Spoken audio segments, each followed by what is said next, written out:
Hello बच्चों, let's read this question. The question says match the thermodynamic processes given under column 1 with the expressions given in column 2.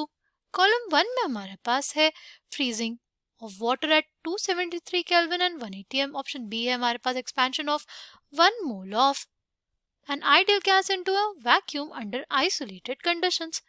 Option C है हमारे पास mixing of equal volumes of two ideal gases at constant temperature and pressure in an isolated container. Option D है हमारे पास reversible heating of hydrogen at 1 atm from 300 Kelvin to 600 Kelvin followed by reversible cooling to 300 Kelvin at 1 atm. Column 2 में हमारे पास है Q is equals to 0, W is equals to 0, delta S of the system is less than 0.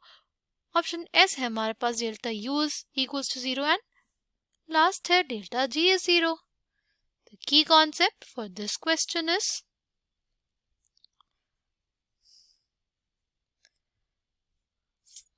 first,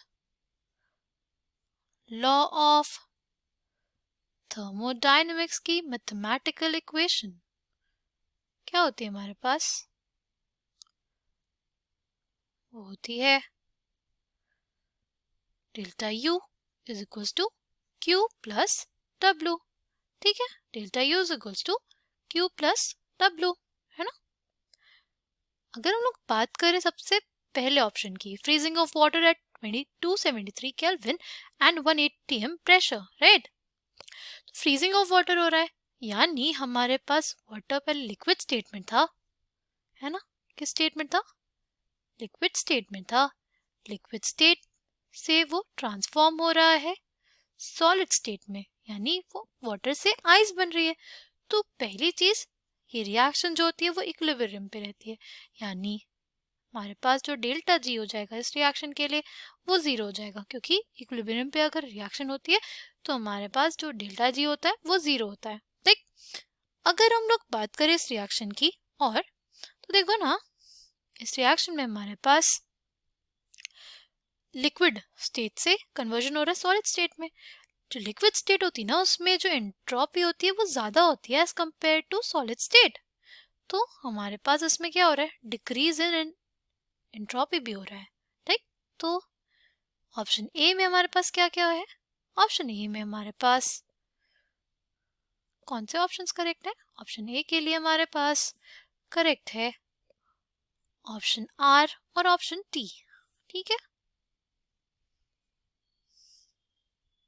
फिर next option B की बात करते हैं.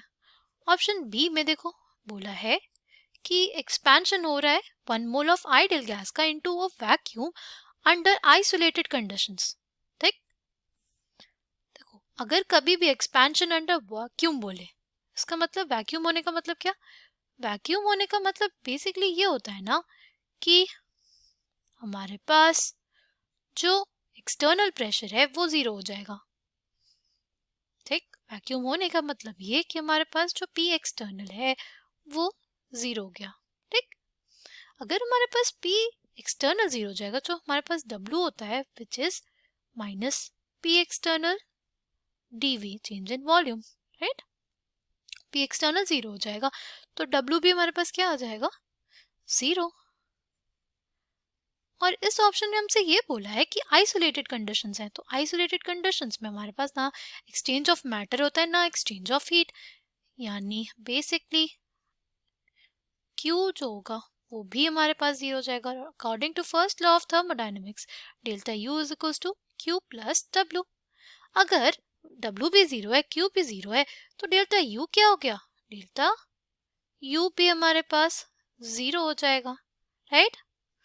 W क्यों zero हुआ? क्योंकि हमारे पास एक्सटर्नल प्रेशर जो होता है वो वैक्यूम के केस में जीरो होता है, इसलिए W जीरो हो गया. Q क्यों जीरो हुआ? क्योंकि हमारे पास मेंशन है कि आइसोलेटेड कंडीशन है, और आइसोलेटेड कंडीशंस में हमारे पास ना एक्सचेंज ऑफ मैटर होता है ना एक्सचेंज ऑफ एनर्जी. ठीक है, नाउ नेक्स्ट क्या था हमारे पास? नेक्स्ट हमारे पास है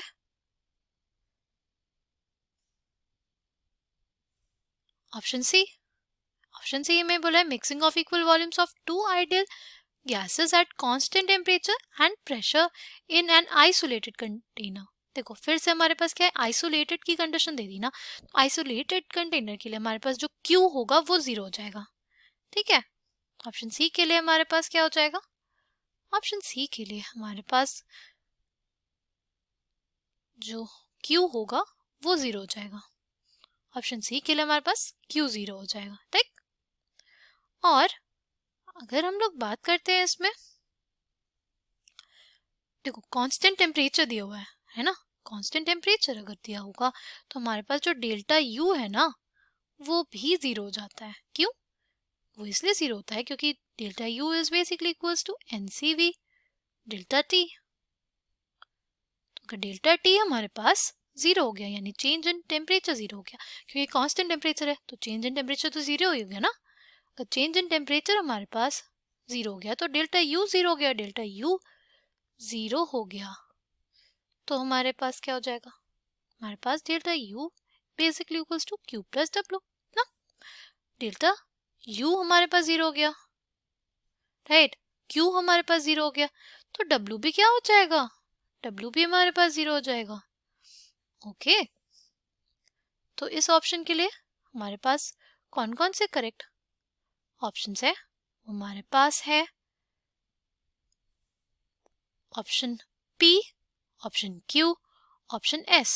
ठीक है, हमारे पास कौन कौन से करेक्ट ऑप्शंस है, ऑप्शन P, ऑप्शन Q और ऑप्शन S। ठीक है,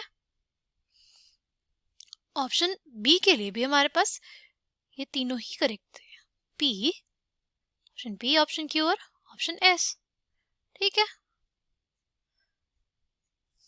नाउ नेक्स्ट है हमारे पास ऑप्शन डी।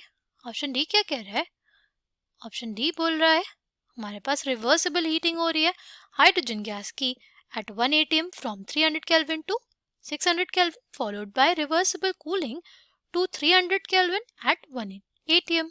ठीक है, तो देखो इसमें क्या आ रहा है, इसमें ना हमारे पास पहले कोई स्टेट ए है उससे स्टेट बी में जाया जा रहा है।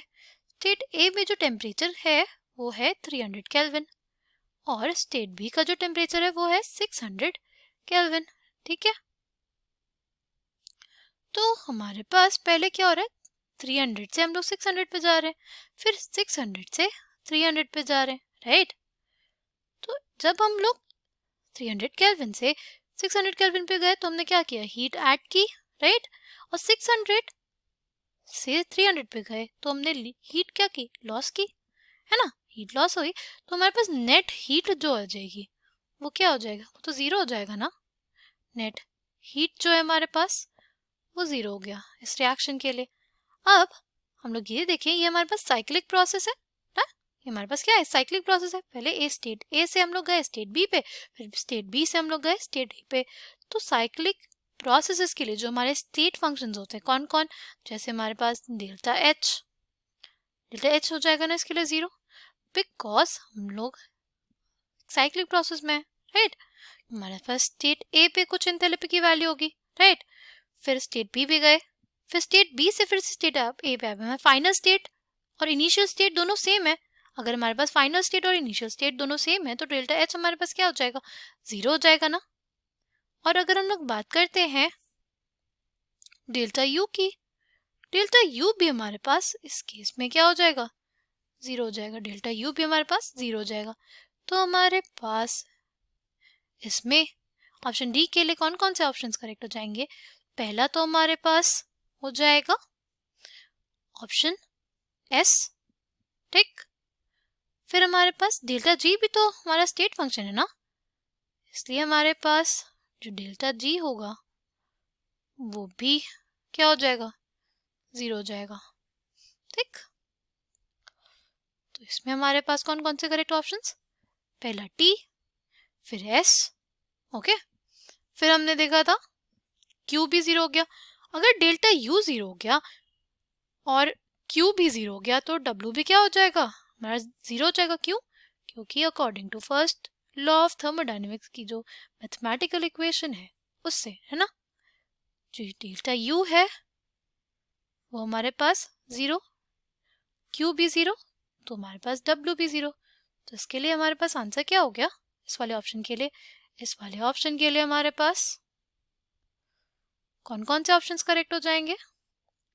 इसके लिए हमारे पास option P, option Q, option S और ऑप्शन टी करेक्ट हो जाएगा। Option P, option Q, option S और ऑप्शन टी करेक्ट हो जाएगा। आई होप आपको ये बात समझ में आई होगी।